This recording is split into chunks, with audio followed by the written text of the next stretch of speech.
8-10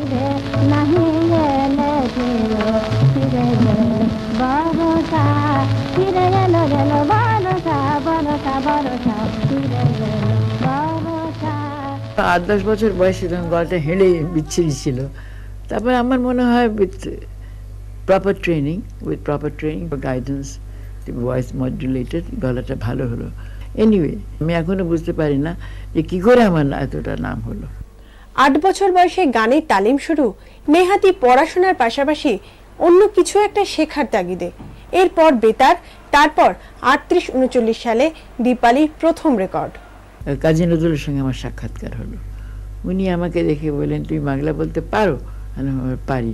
বলে, উচ্চারণ দেখে তো মনে হচ্ছে না। তো যাই হোক, উনি খসখস করে মেঘমধুর বর্ষায় লিখে বললেন, সুর করে আনো। আমি কোথায় সুর করবো, অত বাচ্চা।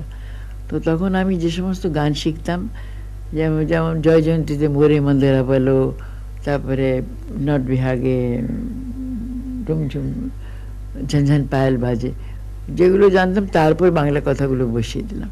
তা আমার কৃতিত্ব বলো যাই বলো, কেমন করে কথাগুলো খুব সুন্দর মিলে গেল বলতানের সঙ্গে।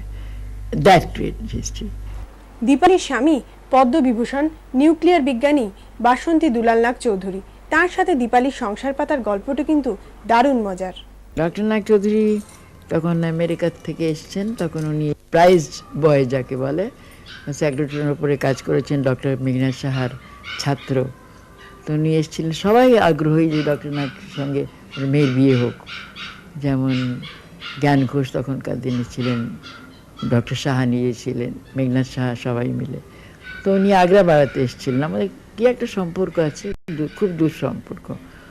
তো ওখানে এলেন। আমার মনে হয় যে উনি বলেন, এতজন সায়েন্টিস্ট মেয়েদের সঙ্গে বিয়ে দিতে চাচ্ছে, বাবা ওদিকে না যাওয়াই ভালো। তো ওর কোনো কারণে আমাকে পছন্দ হয়ে গেল। তখন he propose to me on a moonlit night, and that too on the terrace of the Taj Mahal. তো আমি বলি, বাবাকে জিজ্ঞেস করে বলবো। Funny answer.